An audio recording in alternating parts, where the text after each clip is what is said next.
Welcome everyone, thank you for coming along, and welcome Rory to the Media Centre here at Delhi Golf Club. You've been here for a couple of days now on your first trip to India. I wonder if you can just tell us your first impressions so far.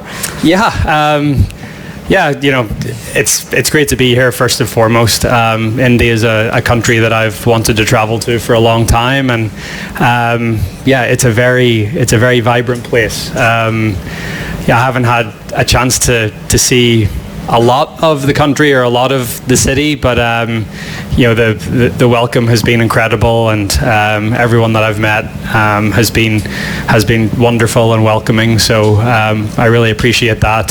And I'm excited to play a golf tournament in a place that I've never played before.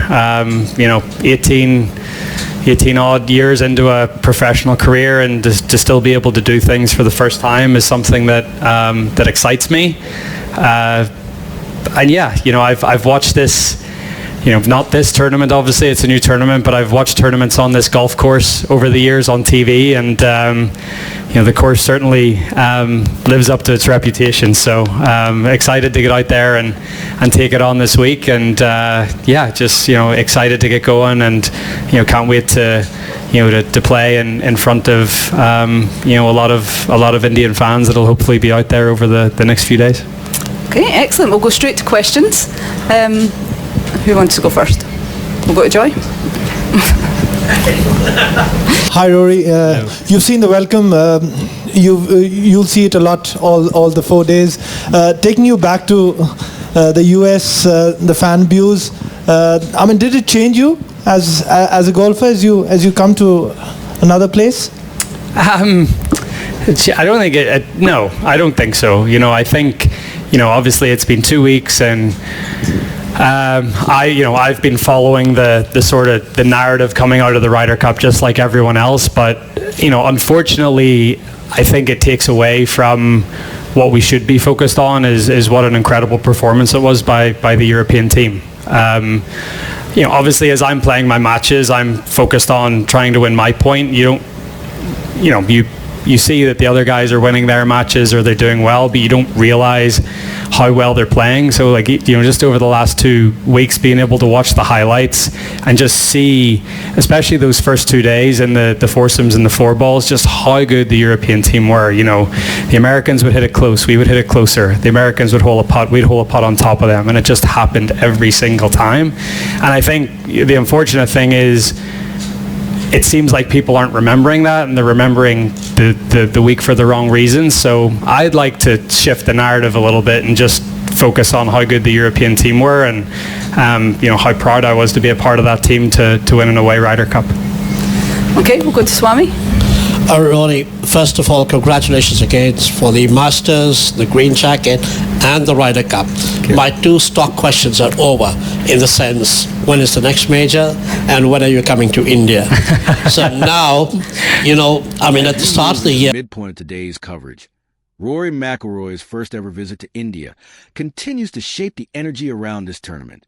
His impressions have been rooted in warmth and curiosity. He's spoken openly about the vibrant atmosphere, the hospitality of the people, and the excitement playing somewhere entirely new, even after nearly 2 decades as a professional. What stands out most is his thoughtful approach to this course. Rory has already made it clear he won't be using the driver this week, emphasizing strategy over power. On a layout like Delhi Golf Club, precision matters far more than distance, and his respect for the course's challenges shows how seriously he's taking this debut. He also reflected on the Ryder Cup, praising Europe's extraordinary performance and shifting focus back to the team's brilliance rather than the surrounding narratives. With this mindset, Rory enters the week grounded, motivated, and ready for something different.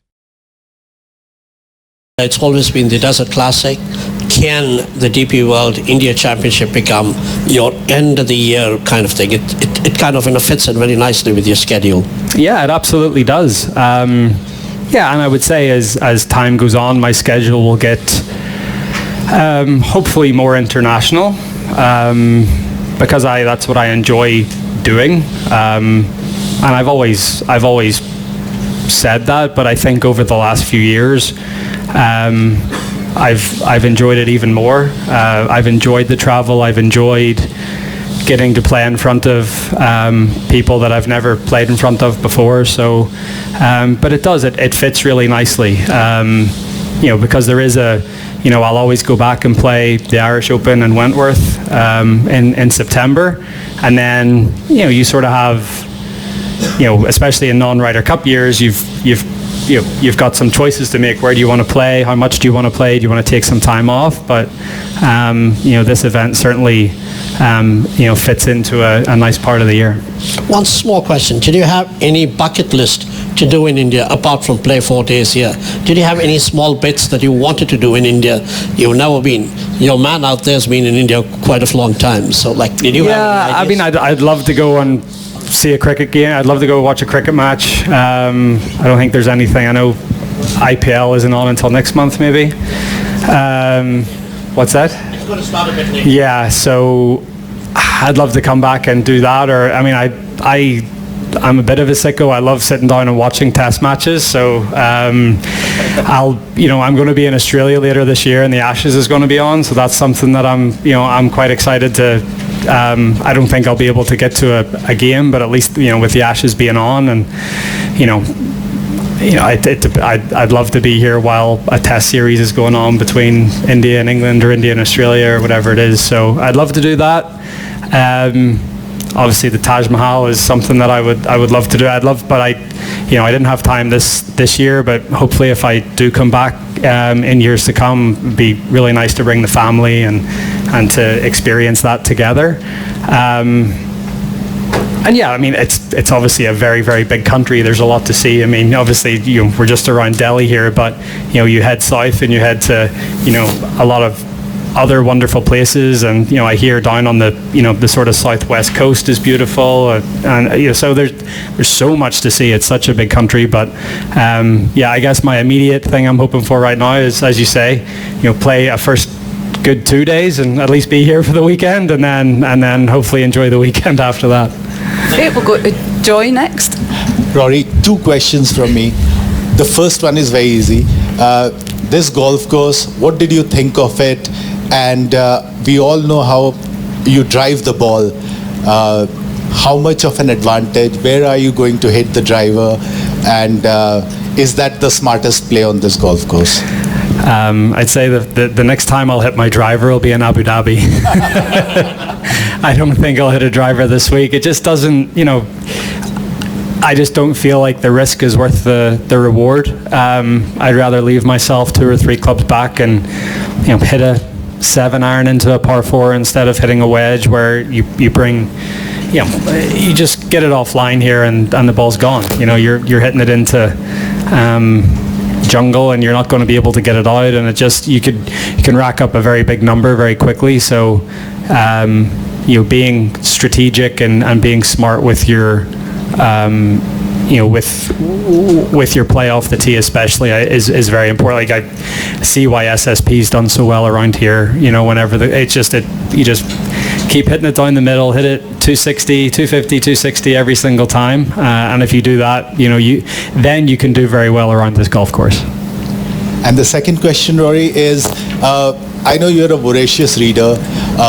You delve into all kinds of things, including culture and philosophy. Has Indian philosophy and some of the mythology ever figured?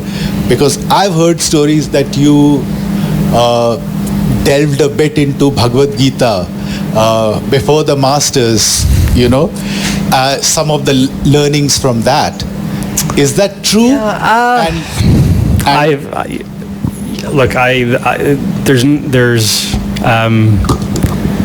there's very little I haven't tried to win the Masters. So if I heard they had good ideas on the moon, I'd probably read those too. But no, I think I guess I've gravitated more towards Stoicism and the ancient Greeks and that sort of stuff, more so than anything else. But I think India has a wonderful culture. I think the people are unbelievably welcoming and hospitable and gentle, I guess would be and it's it's a pleasure to be here and a pleasure to, hopefully not, golf has become quite a big sport in this country, but hopefully I can help it become even bigger, which would be a great thing. Okay, just over here on the left. Rory, and I believe you said over here. Oh, sorry. No worries. That the Indian Open has not fitted into your schedule. I think you said this earlier this year, but you would very much like to play the DLF course because you... Insightful and wide-ranging press conference with Rory McIlroy. One thing becomes clear. This trip to India marks more than just another stop on his global golf journey. It represents a new chapter, one shaped by curiosity, appreciation, and a desire to experience the world beyond the fairways. Throughout his conversation with the media, Rory spoke openly about the energy and warmth he has felt since arriving in Delhi. Despite a tight schedule, he expressed a genuine admiration for the hospitality shown by everyone at Delhi Golf Club and the broader community. For a player who has seen nearly every corner of the golfing world, being able to experience a new country for the first time still brings him excitement. Even 18 years into a remarkable professional career, he reflected on his long-standing familiarity with the course from watching past tournaments on television, acknowledging that Delhi Golf Club lives up to its reputation, demanding, strategic, and uniquely challenging. Rory's decision to avoid using his driver this week revealed not only his strategic discipline, but also his respect for the course layout. In his own words, this tournament will reward precision, patience, and intelligence over sheer power. That strategic mindset, combined with his years of experience, sets the tone for how he plans to take on the challenge. The conversation then shifted to the Ryder Cup, a topic that has dominated headlines recently. Rory's response was honest, reflective, and characteristically grounded. Instead of fueling controversy, he emphasized the importance of acknowledging the European team's outstanding performance. He reminded everyone that the narrative should not be overshadowed by off-course noise, but rather centered on the excellence, resilience, and unity shown over those intense 3 days. His pride in being part of that team was evident, and his desire to spotlight the positives showed his leadership both on and off the course. Beyond golf, Rory opened up about his growing love for international travel, expressing a strong interest in making more global stops in the future, including returning to India. He shared his hopes of attending a cricket match someday, whether IPL or a test series, and revealed his admiration for Indian culture,